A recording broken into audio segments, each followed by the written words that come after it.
Baiklah, sebelumnya Assalamualaikum warahmatullahi wabarakatuh. Perkenalkan, nama saya Dwidi Wahyu Kasaputra dengan NIM 09030282323036. Yang terhormat dosen pengampu Teknik Penulisan Karya Ilmiah Dr. Ade Iriani Sapitri MKOM. Baiklah, di sini saya akan mempresentasikan hasil penelitian saya yaitu tentang perancangan dan implementasi sistem deteksi dini asap dan panas berbasis IoT untuk keamanan ruang server di Diskominfo Kota Palembang melalui aplikasi Blink. Latar belakang. Kebakaran merupakan ancaman serius yang dapat menimbulkan kerugian besar, terutama pada ruang server yang menyimpan data dan aplikasi penting. Ruang server Diskominfo Palembang sangat rentan terhadap ancaman tersebut karena memiliki peran vital dalam mendukung pelayanan digital masyarakat. Namun, hingga saat ini belum tersedia sistem monitoring suhu dan asap secara real time, sehingga pengawasan kondisi ruang server masih belum optimal. Oleh karena itu, dirancang sistem deteksi dini berbasis IoT menggunakan microcontroller ESP8266 dengan dukungan sensor DHT11 dan MQ2 yang terintegrasi dengan aplikasi Blink, sehingga mampu memantau suhu dan asap secara real time serta memberikan peringatan otomatis untuk meningkatkan keamanan ruang server.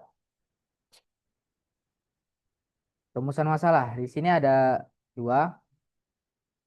Yang pertama itu bagaimana merancang sistem monitoring suhu, kelembapan, dan asap pada ruang server berbasis IoT. Yang kedua, bagaimana sistem dapat memberikan peringatan otomatis melalui buzzer dan aplikasi Blink serta terdeteksi kondisi berbahaya.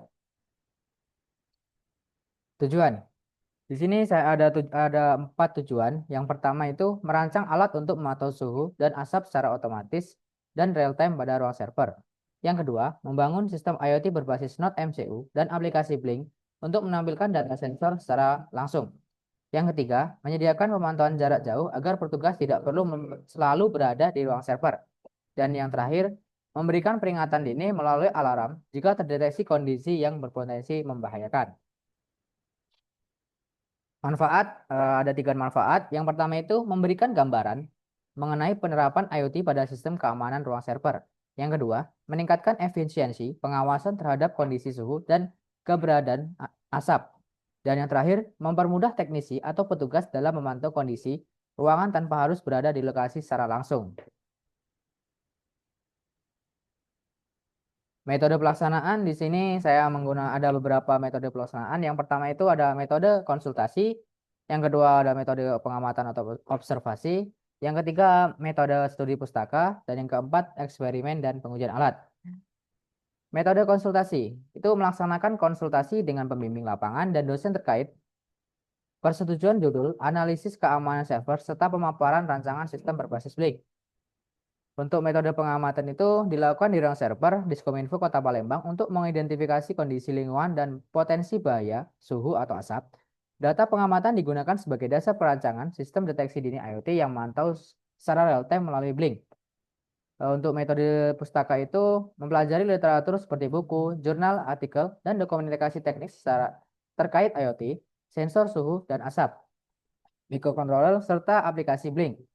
Eksperimen dan pengujian alat itu dilakukan melalui perakitan prototipe dan verifikasi fungsionalitas sensor di atas 11, MQ2, serta microcontroller ESP8266. Data diambil dari pengujian integrasi sistem untuk mampu merespon nilai suhu dan status deteksi pada LCD serta platform Blink.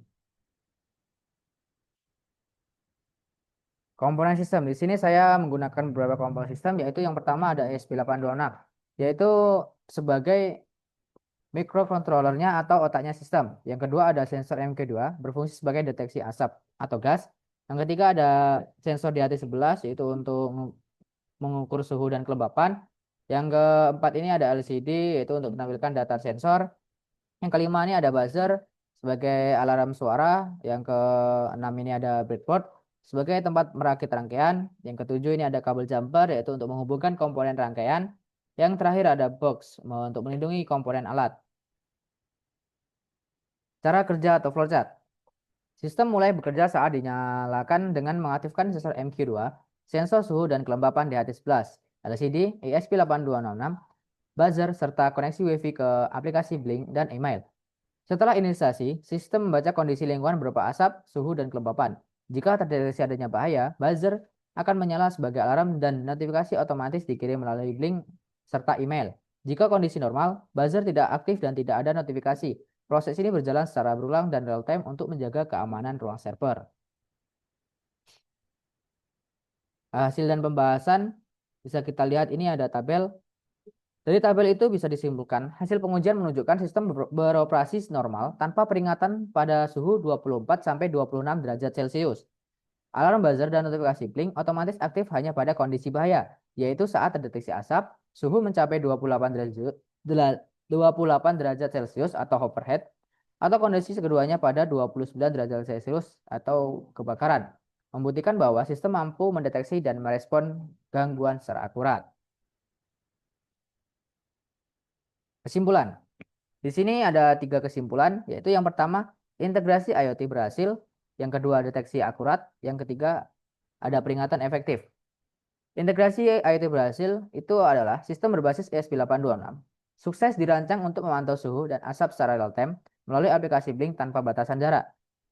Deteksi akurat yaitu sistem memberikan peringatan otomatis apabila suhu melebihi batas 27 derajat Celcius atau terdeteksi asap, sehingga meningkatkan efektivitas pengawasan.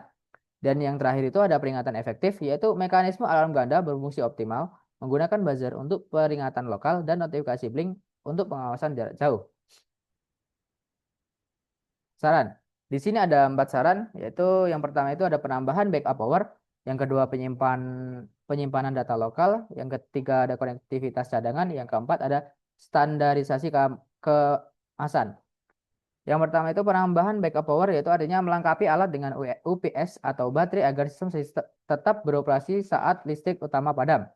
Yang kedua, ada penyimpanan data lokal, yaitu menambahkan modul SD card atau data logging atau riwayat, mengantisipasi kehilangan data saat internet putus. Yang ketiga, ada konektivitas cadangan, yaitu mengintegrasikan modul GSM atau GPRS sebagai jalur komunikasi alternatif jika jaringan WiFi mengalami gangguan. Yang terakhir itu ada standarisasi kemasan, yaitu menggunakan box standar industri atau IP rating untuk melindungi komponen dan meningkatkan ketahanan alat jangka panjang. Baiklah, sekian presentasi yang bisa saya paparkan. Jika ada kesalahan, saya mohon maaf. Saya akhiri. Wassalamualaikum warahmatullahi wabarakatuh.